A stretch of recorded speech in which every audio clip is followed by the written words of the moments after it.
ಮೋಕ್ಷ ಕೊಡೋದು ದೇವರು. ಆದರೆ ರಾಯರು ನಂಬಿದ್ರೆ ಮೋಕ್ಷ ಏನೂ ಬೇಕಾಗಿಲ್ಲ ಅಂತ ಅಲ್ಲ. ಏನು ಸುಮ್ಮನೆ ನೋಡಿ, ಫಾರ್ ಎಕ್ಸಾಂಪಲ್ ಆಂಜನೇಯನ ಭಕ್ತಿ ನೋಡಿ ಎಷ್ಟು ಚೆನ್ನಾಗಿದೆ. ಆಂಜನೇಯನ ಭಕ್ತಿ ಡಿ ವಿ ಗುಂಡಪ್ಪನವ್ರು ಹೇಳ್ತಾರೆ, ಏನೂ ಬೇಕಾಗಿಲ್ಲ ಅಂತ ಅವರಿಗೆ.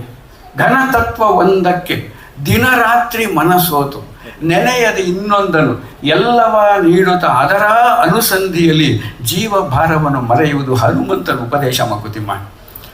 ಅಂಥ ಭಕ್ತರಾದಾಗ ಮಾತ್ರ ದೇವರು ಬರ್ತಾನೆ ಹೊರತು ಪಾರ್ಟ್ ಟೈಮ್ ಭಕ್ತರಾದರೆ ಬರಲ್ಲ. ಗುರು ರಾಘವೇಂದ್ರ ಗುರುಗಳು ಆ ರೀತಿ ಮಾಡಿದ್ರು. ಸನ್ಯಾಸಿ ಥರ ಆದ ಮೇಲೆ ನಮ್ಮ ಇವರು ಪ್ರಪಂಚನಾಚಾರ್ಯರು ಹೇಳ್ತಿರ್ತಾರೆ, ಎಷ್ಟೋ ದಿವಸ ಉಪವಾಸ ಮಾಡಿ ಅವ್ರ ಗುರುಗಳಿಗೆ ಪಾಠ ಮಾಡಿ ಲಂಚ್ ಅವರ್ನಲ್ಲಿ ಮನೆಗೆ ಬರ್ತಿದ್ರಂತೆ. ಮಠದಿಂದ ರಾಯರು ಲಂಚ್ ಅವರ್ನಲ್ಲಿ ಮನೆಗೆ ಬರ್ತಾಯಿದ್ರು. ಯಾಕೆಂದರೆ ಊಟ ಮಾಡೋಕ್ಕಲ್ಲ, ಹೆಂಡತಿಗೆ ಉಪವಾಸದಲ್ಲಿ ಕಂಪನಿ ಕೊಡೋಕ್ಕೆ, ನೀರು ಕುಡ್ಕೊಂಡು. ಇಂಥ ಉಪವಾಸ ಮಾಡಿ ಇವತ್ತು ಆ ಸಿದ್ಧಿಗಳನ್ನೆಲ್ಲ ಪಡ್ಕೊಂಡು 700 ವರ್ಷ ಕೊಡ್ತಾ ಇದ್ದಾರೆ. ಇವತ್ತು ರಾಯರ ಹೆಸರು ಹೇಳಿದ್ರೆ ನಮಗೆ ದಿನಕ್ಕೆ 3 ಸಲ ಊಟ ಸಿಗತ್ತೆ. ನಾವು ತ್ಯಾಗ ಮಾಡಿದ್ವಿ. ಯಾಕೆ ರಾಯರನ್ನ ನಾವು ಹೋಗಿ ಭಕ್ತರಾಗಬೇಕು? ರಾಯರು ಬಂದರು ಮಾವನ ಮನೆಗೆ ರಾತ್ರಿ ಆಗಿತ್ತು ಅಂತ ಒಂದು ಹಾಡಿದಲ್ಲಿ ನೀವೆಲ್ಲ ಕೇಳಿದ್ದೀರ. ಆದರೆ ಈ ರಾತ್ರಿ ಅಲ್ಲ, ಇದು ಯಾವಾಗಲೂ ನಮಗೆ 24/7 ಸಿಗ್ತಾರೆ. ಈ ರಾಯರು ಬಂದರು ನಮ್ಮ ಭಾವದ ಮನೆಗೆ, ಅದು ಖಾತ್ರಿಯಾಗಿತ್ತು. ಅಂತ ನಮಗೆ ರಾಯರು ಸಿಕ್ಕಿರುವಾಗ ನಮಗೆ ಅದು ಭಾಳ ಸುಲಭ. ಯಾಕೆ ಇಮ್ಮಿಡಿಯೇಟಾಗಿ ಕರೆದ್ರೆ ಬಂದ್ಬಿಡ್ತಾರೆ. ರಾಯರದು ಅದೇ ಥರನೇ, ಯಾವುದೋ ಪರಮಾದರದಿ ಪಾದಗಳು. ಇದು ಅಷ್ಟೇ, ಓಂ ಶ್ರೀ ರಾಘವೇಂದ್ರಾಯ ನಮಃ ಇತ್ಯಷ್ಟಾಕ್ಷರ ಮಂತ್ರತಃ ಜಪಿತಾತ್ ಭಾವಿತಾತ್ ನಿತ್ಯಂ ಇಷ್ಟಾರ್ಥಾಸುರನ ಸಂಶಯ. ಈ ಸೆಂಟೆನ್ಸಲ್ಲಿ ಏನಿದೆ ಗೊತ್ತಾ ಮಜಾ? ಇದು ಅಷ್ಟೇ, ಓಂ ಶ್ರೀ ರಾಘವೇಂದ್ರಾಯ ನಮಃ ಓಂ ಶ್ರೀ ರಾಘವೇಂದ್ರಾಯ ನಮಃ ಅಂತ ಹೇಳ್ಕೊಂಡ್ರೆ ಬರಲ್ಲ. ಜಪಿತಾತ್ ಅಂದರೆ ಬರಲ್ಲ, ಭಾವಿತಾತ್ ಇಂಟರ್ನಲೈಸ್ ಮಾಡ್ಕೋಬೇಕು ನಾವು. ಮಾಡ್ಕೊಂಡಾಗ ಆಗ ಬರ್ತಾರೆ.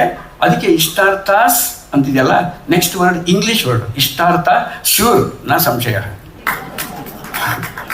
ಅಲ್ಲ, ಅದು ಶೂರ್. ಅದು ಹಾಗೆ ನಾವು ನಂಬಿದ್ರೆ ದೇವರು ನಮಗೆ ನಂಬ್ತಾನೆ ಅನ್ನೋದನ್ನು ರಾಯರು ಇಟ್ಕೊಂಡು ಹಿಂಗೆ ನಮಗೆ ಗೊತ್ತಾರೆ. ಗುರುಗಳು ನಮಗೆ ಗುರು ರಾಯರು ಅಂತ ಯಾಕಂತಾರೆ? ಎಷ್ಟೋ ಜನ ಗುರುಗಳಿದ್ದಾರೆ. ಗುರು ರಾಜರು, ಯತೀಂದ್ರ, ಹಿಂಗೆಲ್ಲ ಯಾಕಂತಾರೆ ಅಂತಂದರೆ ಭಾಳ ನೀವು ಗಮನಿಸಿ. ಇಡೀ ಪ್ರಪಂಚದಲ್ಲಿ ಮತ್ಸೂದನ್ ಆಗಲೇ ಮಾತಾಡ್ತಾ ಹೇಳಿದ್ರು, ಇಡೀ ಪ್ರಪಂಚದಲ್ಲಿ ಭಕ್ತಿಯಲ್ಲಿರುತ್ತೋ ರಾಗ ಎಲ್ಲಿರುತ್ತೋ ಎಲ್ಲಿ ಹೋದ್ರೂ ನಮಗೆ ರಾಯರದು ಇಟ್ಕೊಂಡು. ರಾಜ್ಕುಮಾರ್ ಬಗ್ಗೆ ಹೇಳಿದ್ರು ಆಶ್ಚರ್ಯ. ಹೆಂಗೆ ಗುರುಗಳದು ಹೆಂಗಿದೆ ಅಂತಂದರೆ ಹಾಡಿದೆಯಲ್ಲ ವಾರಬಂತಮ್ಮದಲ್ಲಿ, ಅದ್ರೊಳಗಿದೆಯಲ್ಲ, ಪ್ರೀತಿ ಮಾತಿಗೆ ಸೋತು ಬರುವ ಮಗುವಂತೆ ಕಾಣಿರಮ್ಮ ವಾರಬಂತಮ್ಮ ಅಲ್ವ. ಪ್ರೀತಿ ಮಾತಿಗೆ ಸೋತು ಬರುವ ಮಗು, ಕೋಪಿಸ್ಕೊಂಡ್ಬಿಟ್ಟಿರುತ್ತೆ ಮಗು, ಬಾಮರಿ ಹಿಂಗೆ ಕರೆದ ತಕ್ಷಣ ಸೋತು ಬಂದ್ಬಿಡ್ತಾರೆ. ರಾಯರನ್ನು ನಂಬಿದ್ರೆ ಮೋಕ್ಷ ಸಿಗತ್ತೆ ಅಂತ ಕೆಲವರು ಸರಿ ಹೇಳ್ಬೋದು. ಇಲ್ಲ ಕೆಲವರು ಇಲ್ಲ, ಗುರುಗಳೆಲ್ಲ ಮೋಕ್ಷ ಕೊಡೋಕ್ಕಾಗಲ್ಲ, ಮ್ಯಾಕ್ಸಿಮಮ್ ಅವ್ರು ರೆಕಮೆಂಡ್ ಮಾಡ್ಬೋದು ಅಷ್ಟೇ. ರೆಕಮೆಂಡ್ ಮಾಡ್ಬೋದು, ಮೋಕ್ಷ ಕೊಡೋದು ದೇವರು. ಆದರೆ ರಾಯರು ನಂಬಿದ್ರೆ ಮೋಕ್ಷ ಹೆಂಗೆ ಸಿಗತ್ತೆ ಗೊತ್ತಾ? ಅದೇ ಹಾಡು ತಗೊಳ್ಳಿ. ಫಾರ್ ಎಕ್ಸಾಂಪಲ್, ಹಿಂದೆ ಬರುವ ನಮ್ಮ ರಾಯರ ನೆರಳಿನಂತೆ ಹನುಮನಿದ್ದೆಡೆ ರಾಮನಿದ್ದು ನಿಜ ಮುಕ್ತಿ ಕೊಡುವ ನಮ್ಮ ವಾರಬಂತಮ್ಮ ಗುರು ರಾರಬಂತಮ್ಮ ಅಲ್ಲ. ಸೊ ಅದಕ್ಕೆ ನಾವು ಫಸ್ಟ್ ಬಾರೋ ಗುರು ರಾಘವೇಂದ್ರ ಅಂತ ಕರಿತೀವಿ. ಯಾಕೆ ಬರಬೇಕು ಅಂದರೆ ಜನಮನದಲ್ಲಿ, ಅಂದರೆ ನಮ್ಮ ಮನದಲ್ಲೇ ನಾವೇ ಜನ ಸದ್ಭಾವನೆ ಬಿತ್ತಲು ಇನ್ನೊಮ್ಮೆ ಗುರುರಾಯ ಬಾ. ಓಕೆ, ಆ ಥರ ಇಂಟೆನ್ಷನ್ ಇದ್ದರೆ ಬರ್ತೀವಿ. ಸದ್ಭಾವನೆ ಬೇಕಾದ್ರೆ ಕೇಳಿ ಬರ್ತೀವಿ. ನೀವು ಸಂಭಾವನೆ ಕೇಳಿದ್ರೆ ಬರಲ್ಲ. ಸಂಬಂಧ SUM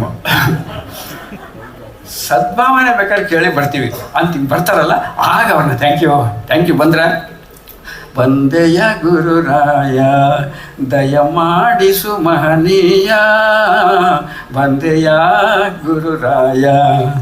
ಈ ರೀತಿ ದೇವರು ಭಕ್ತರ ರಿಲೇಷನ್ಶಿಪ್ ಹೆಂಗಿರಬೇಕು ಅನ್ನೋದಕ್ಕೆ ನಮ್ಮ ಕೃಷ್ಣ ಅರ್ಜುನನೇ ಸಾಕ್ಷಿ. ದೇವರು ಯಾವಾಗಲೂ ದೇವರಾಗ್ತಾನೆ, ಭಕ್ತ ಆಗ್ತಾನೆ, ಗೆಳೆಯ ಆಗ್ತಾನೆ. ಇಷ್ಟೊಂದು ಸಲಿಗೆ ನಾವು ದೇವರ ಹತ್ರ ತೊಗೊಳ್ಬೋದು, ಅದೇ ಸಲಿಗೆ ನಾವು ಗುರುರಾಯರ ಹತ್ರ ತೊಗೊಳ್ಬೋದು. ಕೃಷ್ಣ ಭಗವದ್ಗೀತೆಯಲ್ಲಿ ಏನಂತ ವಿಶ್ವರೂಪ ತೋರಿಸಿದ ತಕ್ಷಣ ಅರ್ಜುನ ಏನಂದ, ಅಯ್ಯೋ ನಾನು ಇಷ್ಟು ದಿವಸ ನಿನ್ನನ್ನು ನಮ್ಮ ಭಾವ ನಮ್ಮ ಫ್ರೆಂಡು ಅಂತ ಇಟ್ಕೊಂಡು ಭಾಳ ಸಲಿಗೆಯಿಂದ ಇಷ್ಟು ದೊಡ್ಡ ಮನುಷ್ಯ ಅಂತ ನಿನಗೆ ಗೊತ್ತೇ ಇರಲಿಲ್ಲಪ್ಪ. ನಮ್ಗೆ ಗೊತ್ತಿರಲ್ಲ ಇಲ್ಲೇ ಹಿಂಗಿರ್ತಾರೆ. ಯಾವುದೋ ಒಂದು ರಾಯರು ಕನಸಿನಲ್ಲಿ ಬಂದ್ಬಿಡುತ್ತೆ. ಕನಸಿನಲ್ಲಿ ಬಂದು ಏನೋ ಕೆಲಸ ಆಗುತ್ತೆ, ಮಗಳ ಮದುವೆನೋ ಮಗನ ಕೆಲಸನೋ ನಮಗೆ ಪ್ರಮೋಷನ್ನೋ ಏನೋ ನಮಗೆ ಗೊತ್ತಿಲ್ಲದೆ ಏನೋ ಕೊಡ್ತಾ ಇದ್ದಾಗ ಇದರಿಂದ ಆಯಿತು ಅಂತ ನಮ್ಗೆ ಹೆಂಗೆ ಗೊತ್ತಾಗೋದು? ಆ ಗುರುತಿಸ್ಕೊಳ್ಳೋದು ಹೆಂಗೆ? ಅದೇ ಆಶ್ಚರ್ಯ. ಗುರುಗಳು 2 ಥರ ಗುರುಗಳಿರ್ತಾರೆ. ಒಂದು ಲೌಕಿಕ ಗುರು, ಇನ್ನೊಂದು ಪಾರಮಾರ್ಥಿಕ ಗುರು. ಪಾರಮಾರ್ಥಿಕ ಗುರು ಅಂದರೆ ಸದ್ಗತಿ, ಸ್ವರ್ಗ, ಎಟ್ಸೆಟ್ರಾ ಎಟ್ಸೆಟ್ರಾ. ಅದು ಲೌಕಿಕ ಗುರುಗಳಲ್ಲಿ ಕೂಡ ಇಂಡೈರೆಕ್ಟಾಗಿ ನಮ್ಮಲ್ಲಿ ಹೇಗಿರ್ತಾರೆ ಅಂದರೆ, ಡಿ ವಿ ಗುಂಡಪ್ಪನವ್ರನ್ನ ಈಗೇನು ನಾನು ಕೋಟ್ ಮಾಡೋಕ್ಕೆ ಇಷ್ಟಪಡ್ತೀನಿ. ಗುರುಗಳು ನಮ್ಗೆ ಎಲ್ಲಿರ್ತಾರೆ, ಗುರುಗಳೇ ಸಿಗಲ್ವಲ್ಲ ಅಂತ ನೀವು ಅನ್ನೋಂಗಿಲ್ವಂತೆ. ಸುತ್ತಮುತ್ತ ಗುರುಗಳಿದ್ದಾರಂತೆ. ಇವತ್ತು ಸ್ವಲ್ಪ ಕಡಿಮೆ ಇರ್ಬೋದು, ಯಾಕೆಂದರೆ ನಾಳೆ ವರಮಹಾಲಕ್ಷ್ಮಿ ಹಬ್ಬ.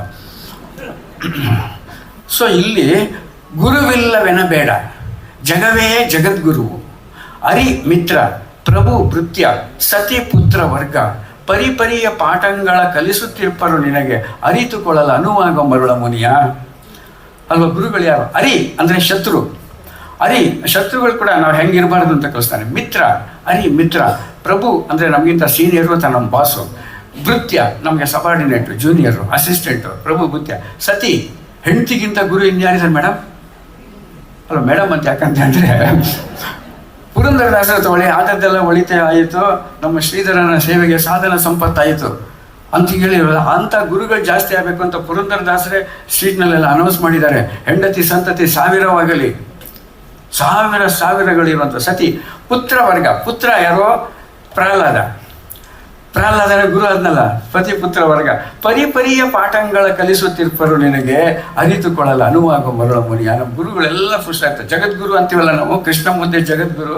ಒಬ್ಬರು ಗುರುಗಳಿದ್ರಂತೆ, ಅವರು ಜಗದ್ಗುರು ಅಂತ ಅಂದ್ಕೊಂಡಿದ್ರು. ಅವರು ಆನೆ ಮೇಲೆ ಮೆರವಣಿಗೆ ಮಾಡ್ಕೊಂಡು ಹೋದ್ರು. ಕನ್ನಡ ಸಾಹಿತಿ ಒಬ್ಬರು ನಾಕಸ್ತೂರಿ ಅಂತ ಹೇಳ್ತಾರೆ, ಆನೆ ಮೇಲೆ ಮೆರವಣಿಗೆ ಮಾಡ್ಕೊಂಡು ಹೋಗುವಂಥ ಗುರುಗಳನ್ನ ಜಗದ್ಗುರು ಅನ್ನೋಕ್ಕಾಗಲ್ಲ, ಗಜದ್ಗುರು ಅನ್ಬೇಕು. ಗಜ ತಾನೆ. ಗುರುಗಳಲ್ಲಿ ಎಷ್ಟಿದೆ ಅಂತ ಕೊನೆಯದ ಒಂದು ಪಾಠ ಹೇಳ್ಬಿಡ್ತೀನಿ.